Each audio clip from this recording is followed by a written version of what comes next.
Bienvenidos a Iterando Más, un canal en donde analizamos la solución a problemas de programación con un enfoque en el pensamiento computacional. El día de hoy analizaremos la estructura algorítmica selectiva doble, usando como herramienta el lenguaje de programación ANSI-C. En la descripción del video encontrará el índice a través del cual podrá dirigirse a cada sección en particular. En la descripción también encontrará el enlace de donde podrá descargar el algoritmo analizado en este video. Como ya hemos comentado en el video anterior, en la programación imperativa, las instrucciones dentro de un programa se ejecutan de forma secuencial, siguiendo el orden en el que éstas se encuentran almacenadas en la memoria. Esta ejecución secuencial de las instrucciones es lo que se conoce como el flujo del programa. Cuando se diseña un programa, en muchos casos se hace necesario romper con la secuencialidad del flujo. Es en esta situación que se utilizan las instrucciones de control de flujo. Las estructuras algorítmicas selectivas son pues un tipo de instrucciones de control de flujo y permiten que los algoritmos ejecuten un conjunto de instrucciones si es que se cumple determinada condición. Analizaremos en este video todo lo necesario para comprender, desde el punto de vista del pensamiento computacional, la estructura algorítmica selectiva doble en ANSI-C. Para esto, estructuraremos la presentación en definición de selectiva doble, representación en diagrama de flujo, ejemplo de uso en diagrama de flujo, representación en ANSI-C y ejemplo de uso en ANSI-C. La estructura algorítmica selectiva doble permite ejecutar un conjunto de instrucciones si y solo si se cumple determinada condición, de forma similar a la estructura selectiva simple. Pero, a diferencia de ella, si la condición no se cumple, se ejecuta un conjunto de instrucciones diferente. Se le denomina selectiva doble, pues existen dos caminos, dos flujos de instrucciones hacia donde se puede dirigir el algoritmo. El algoritmo debe tomar una decisión entre dos posibles flujos de instrucciones. Se le suele denominar también bifurcación, pues el control de flujo se dirige hacia una de las dos ramas posibles. A continuación, mostramos la representación de la estructura selectiva doble en diagrama de flujo. Para la representación de los diagramas de flujo, se ha usado la notación de la herramienta PCInt. En esta representación, el flujo de las instrucciones se especifica mediante una flecha que indica el camino a través del cual se ejecutan las instrucciones. Normalmente se dirige de arriba hacia abajo de forma secuencial. La selectiva doble, al igual que cualquier otra estructura selectiva, permite alterar dicho flujo. Para esto, se verifica una condición. La condición se representa a través de un rombo. Como la condición es una expresión lógica, solo puede tener dos valores, verdadero o falso. Por este motivo, se diseñan dos caminos, uno a la izquierda del rombo etiquetado con F y otro a la derecha del rombo etiquetado con V. Si la condición es verdadera, el flujo se dirige hacia la derecha, a través de la rama etiquetada con V. Si la condición es falsa, el flujo se dirige hacia la izquierda, usando la rama etiquetada con F. Luego, se asocia un conjunto de instrucciones a la rama etiquetada con V y otro conjunto de instrucciones a la rama etiquetada con F. Cuando la condición es verdadera, se ejecuta el conjunto de instrucciones de la rama etiquetada con V, y si la condición es falsa, se ejecutan las instrucciones de la rama etiquetada con F. Como podrá notar, La diferencia que existe con la selectiva simple es que ahora se ha asociado una instrucción a la rama etiquetada con F, por lo que existen dos caminos alternativos, pero solo se puede ejecutar uno de ellos.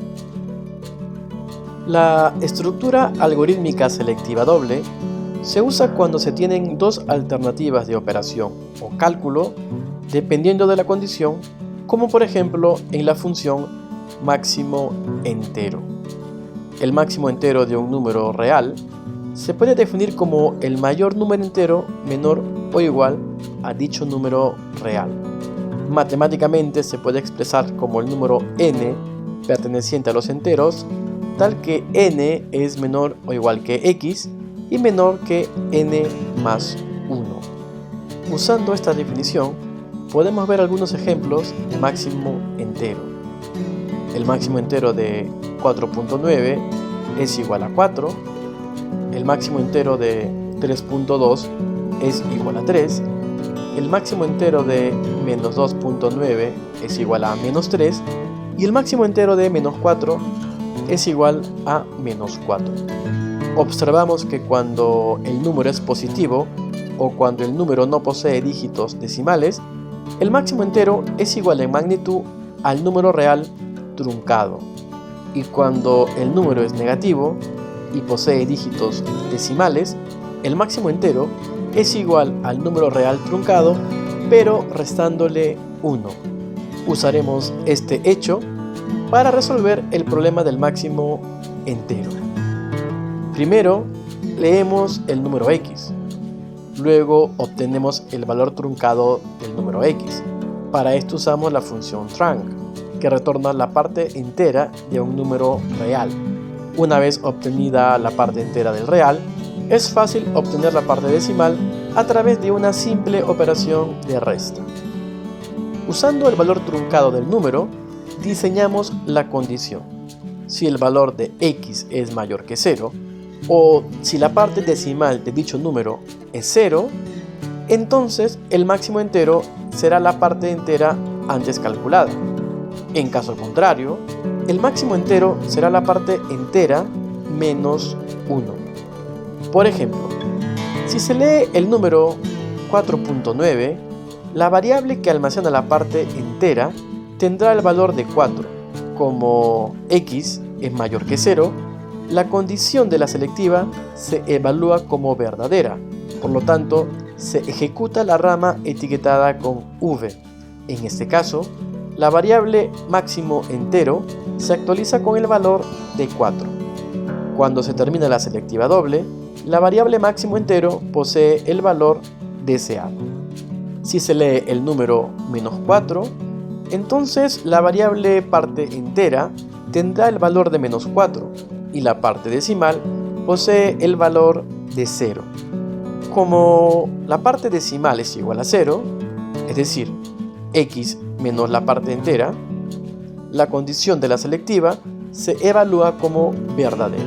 Por lo tanto, se ejecuta la rama etiquetada con v. En este caso, la variable máximo entero se actualiza con el valor de menos 4. Cuando se termina la selectiva doble, la variable máximo entero posee el valor deseado. Si el número leído es menos 2.9, entonces la variable parte entera tendrá el valor de menos 2 y la parte decimal el valor de menos 0.9. Como el número no es positivo y la parte decimal no es igual a 0, la condición de la selectiva se evalúa como falso. Por lo tanto, se ejecuta la rama etiquetada con f.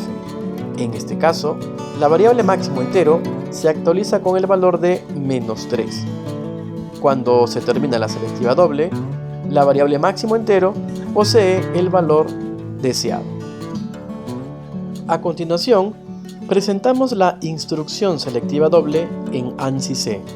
Se implementa mediante la instrucción if-else, como en la mayoría de los lenguajes de programación. La condición va inmediatamente después del if y obligatoriamente entre paréntesis. En relación a la condición, esta deberá ser una expresión Recordando que ANSI C asume el valor de 0 como falso y cualquier expresión que retorne un número diferente de 0, ANSI C lo asume como verdadero. Las instrucciones que se deberán ejecutar en caso la condición se evalúe con un valor diferente de 0 se colocan luego de la condición y antes de la cláusula else. Las instrucciones que se deberán ejecutar en caso la condición se evalúe con un valor igual a 0 se colocan luego de la cláusula else. En relación a las llaves, estas son de uso obligatorio cuando el conjunto de instrucciones está formado por dos o más instrucciones. Cuando el conjunto de instrucciones está formado por una única instrucción, las llaves son opcionales. Recuerde que en ANSI C, cada instrucción finaliza con un punto y coma. Vamos a analizar otro problema en donde podemos utilizar una estructura algorítmica selectiva doble. Se denomina espectro de luz visible a la región del espectro electromagnético que el ojo humano puede percibir. Para que el ojo humano pueda visualizar un color, la longitud de sus ondas se debe encontrar en el rango de 380 a 780 nanómetros. Desde el color violeta, que corresponde a una longitud de onda de 380 nanómetros, hasta el rojo, que corresponde con una longitud de onda de 780 nanómetros.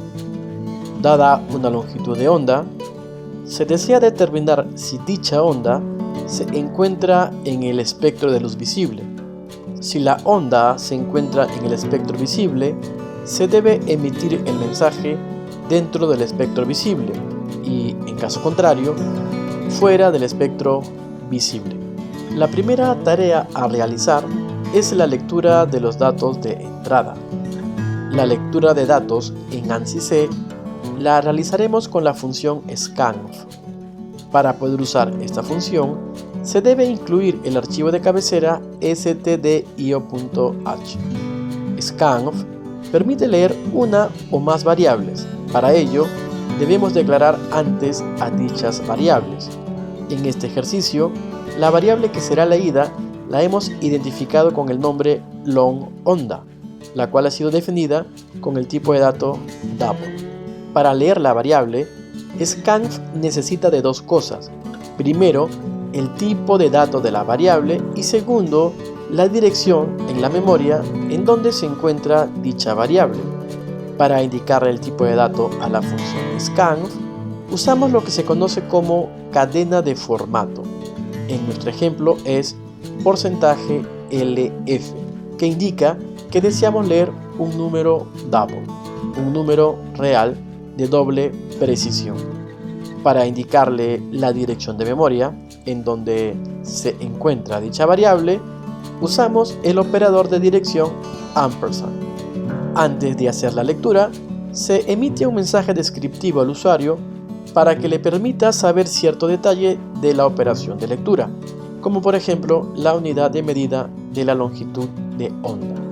Dicho mensaje lo realizamos a través de la instrucción print. Todo lo que se encuentra dentro de las comillas dobles se imprime. Luego de realizar la lectura de la longitud de onda, se debe reconocer si dicha longitud pertenece al rango visible. Para que dicha onda de luz pertenezca al rango visible, la longitud de onda debe encontrarse entre 380 y 780 nanómetros. ¿Cómo podemos determinar si la longitud de onda se encuentra en dicho rango? Pues muy simple, usando en la condición dos expresiones lógicas unidas por el operador de conjunción. La condición sería long onda mayor o igual a 380 y long onda menor o igual a 780, como se puede apreciar. Es importante recordar que los operadores relacionales en ANSI C son binarios, es decir, admiten únicamente dos operandos, por lo que para gestionar un rango de valores debe hacerse uso de los conectores lógicos. Es muy común que al iniciar en el mundo de la programación se piense que es posible que la condición de este problema se pueda expresar como 380 menor o igual que el long onda y menor o igual a 780. Esto es un error, pues como ya hemos comentado anteriormente, los operadores relacionales son todos binarios. En muchos lenguajes de programación, al colocar instrucciones como esta, se emite un mensaje de error, pero en otros lenguajes de programación no, por lo que hay que estar alertas. Si la condición se cumple, se imprime el mensaje dentro del espectro visible. Hasta el momento, nuestra solución es capaz de detectar o reconocer una onda de luz en el espectro visible, pero no nos dice nada cuando no está dentro del rango. Como queremos que se emita un mensaje cuando se está fuera del espectro visible, se debe incluir el comando else para que el flujo se dirija hacia otro conjunto de instrucciones en caso la condición se evalúe como falsa. En nuestra solución, cuando la condición se hace falsa, se imprime el mensaje fuera del espectro visible. De esta manera, cuando por ejemplo se lee la longitud de onda de un color verde de 500 nanómetros, al evaluarse la condición, esta se cumple, por lo tanto, se imprime el mensaje dentro del espectro visible. Pero si se leyera un color del rango ultravioleta, como por ejemplo 300 nanómetros, al evaluarse la condición, esta no se cumple, por lo que se imprime fuera del espectro visible. Gracias por ver este video. Hemos analizado al detalle la estructura algorítmica selectiva doble. En este canal encontrarás además videos en donde analizamos las otras estructuras algorítmicas selectivas, así como ejemplos resueltos en diferentes lenguajes de programación. Si te ha gustado el contenido de este video, te invitamos a que te suscribas a este canal.